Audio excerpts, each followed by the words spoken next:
everybody. So I'm guessing you're noticing my new area that I'm sitting in. Instead of me back there in the corner, I'm up here on my actual workstation because guess what? I'm finally starting my puppet making videos, and we're starting with my favorite thing at the moment, Puppycat. He, I don't know, no one knows what gender it is a puppy slash cat that I'm going to make out of foam, the majority of foam, and felt. And it's going to go with my bee and Puppycat cosplay for upcoming conventions. But I wanted to show you guys because I love puppets, and puppets are fun and easy to make if you understand the steps. They're just fun because puppets are very imaginative and they can be anything you want, and the materials to get for them are really simple to get. Nearly every craft store has them, almost all. If they don't, that's a really weird craft store. So I'm starting my video today on more or less the carving process and stuff that I've bought for Puppycats. So I'm going to show you guys kind of the first steps, and you all are going to follow me along in doing this whole journey because I have yet to make this. As you can see, it's still in foam blocks. The only puppet I've ever really made by hand has been my dragon, Drogon. If you guys haven't seen him, he's awesome. And he gets a lot of rave reviews, and he really kind of kickstarted my puppet love making process. I used to be a puppeteer when I was younger. I actually competed in puppet competitions. They actually exist, y'all, and I did it, and I'm super awesome at it. Just saying. Like, Jim Henson would love me, let's just say that, you know. So anyways, let's go over some of the materials that I have for this. Like I said, this is more of an advanced puppet. It's not really a sock puppet kind of made out of, you know, your sock drawer. This is definitely stuff they use to make actual puppets, whether it's Jim Henson puppets, whether it's, you know, glove and boots puppets. This is stuff they actually use. So I'm gonna make Puppycat look dead up like Puppycat, and my whole design around Puppycat is to actually have him sitting kind of in my arm, like with one hand, and up in it I'm gonna have his head turn because his mouth doesn't really move, and if you've ever seen Puppycat, his like face kind of like moves like a little bit like this for him to talk. He doesn't really have a mouth. So instead of like having him talk with my hand, I'm gonna move his head kind of like this, like an owl. So I'm gonna break down the parts on how to do that, and I'm hoping it'll all work awesome. So let's start this journey. Yeah.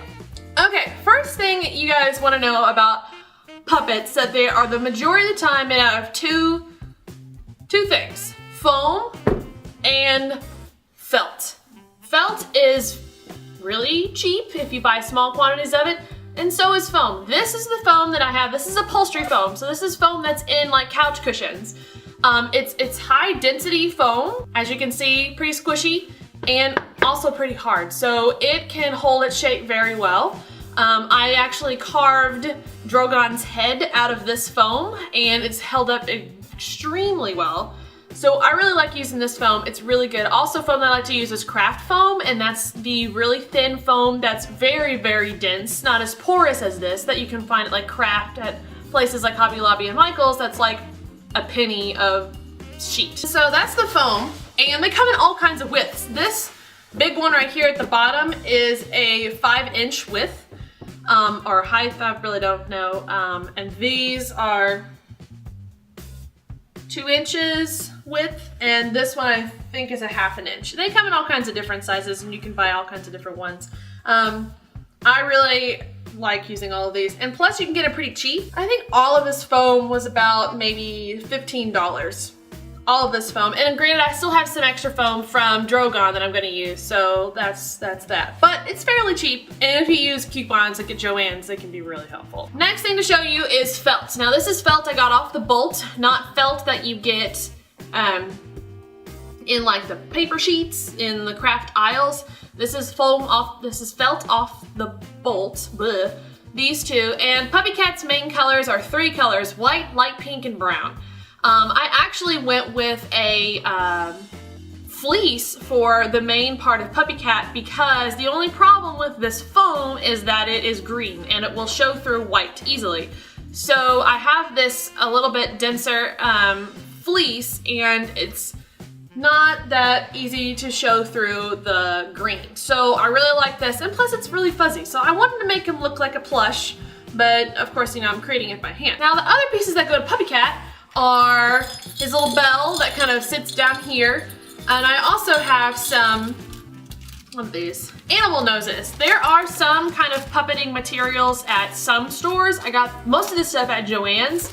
These are like little noses that I'm gonna try to play with that actually look like cat noses. So that's why I got them instead of having to mold one out myself, which might be kind of a hassle. There are a couple utensils that you'll want to use to when you're using foam. One's definitely a hot glue gun. A hot glue works really well with foam because foam is porous, so it doesn't have any way for it to like come off like leather or plastic. So hot glue works very well.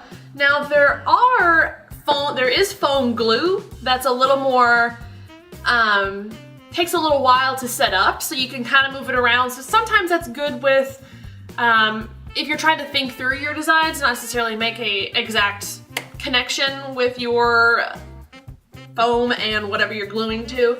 So you can kind of move with that kind of glue. I don't really like it because I'm a fast worker and I'll go with my hot glue and go with it. And the good thing about foam is that if you cut off and you make a mistake, you can glue it right back on. So I really like using that for that reason.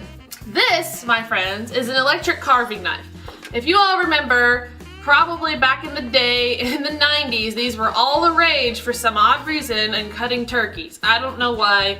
It's really chunky and really clunky, but it works great on cutting foam. Not necessarily like ice sculptor style, but just cutting it in half, cutting down the really big pieces like the 5-inch and the 2 inches that really, and plus the only bad part about it is that it makes a lot of noise. I mean, like,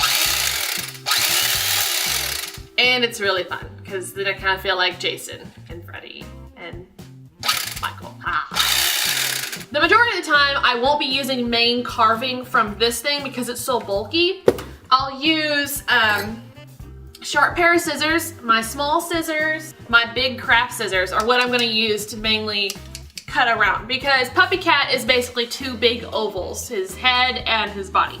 So first off, I'm going to kind of break him down into how I know and I think I'm going to carve. This is a lot of sculpting. If you've never really sculpted before, or you don't feel like you're Michelangelo where you can look at a big block of marble and instantly see a statue, it's tough. It requires practice, I'm not gonna lie. But the good thing about foam is that once you cut off, you can glue right back on.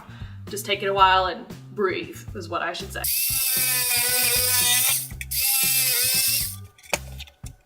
Okay, so now I've cut my big 5-inch upholstery foam in, I would say, 1/3 and 2/3.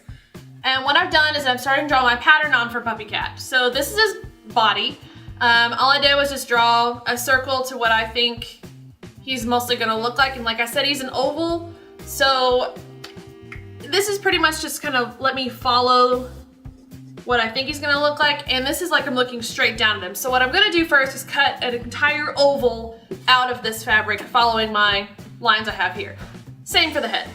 So I'm gonna do this, I'm gonna try to do this with this thing first. We'll see if this works. If not, I'm gonna break it down and then use my good old scissors because these work very well. They're sharp and cutting foam. Craft scissors, you all, not fabric scissors. Not fabric scissors. So we're gonna try and see how well this does because it's such a dense foam. So yeah, let's try this.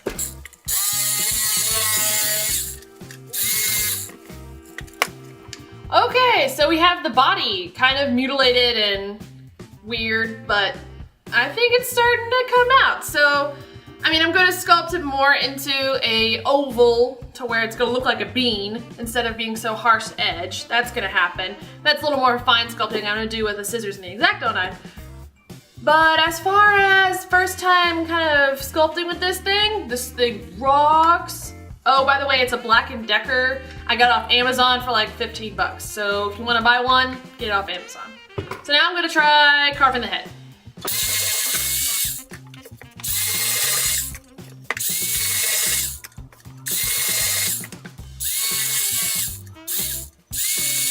The head was a lot easier, obviously. So right now, the head looks a lot bigger than the body. So I'll probably really be carving the head down pretty small. But then again, Puppycat's just big and fat. It doesn't matter. It's your own interpretation. So essentially, this is him right now in two separate blocks.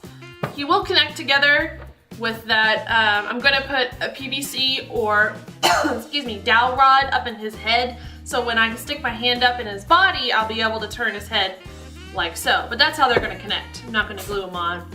Basically, that's the last thing I'm gonna do is connect them. So right now, I'm gonna carve these into more like bean shapes. This is gonna take a while, I can already tell. So, yeah. Also, if anyone has any tips for me to how to do this, some of you out there might be like master puppeteers and I don't know. Leave them in the comments below. Tell me that, oh my God, Amanda, you're terrifying me with using that electric carving knife. Here's a better way to do it. Tell me below, because I'd love you forever.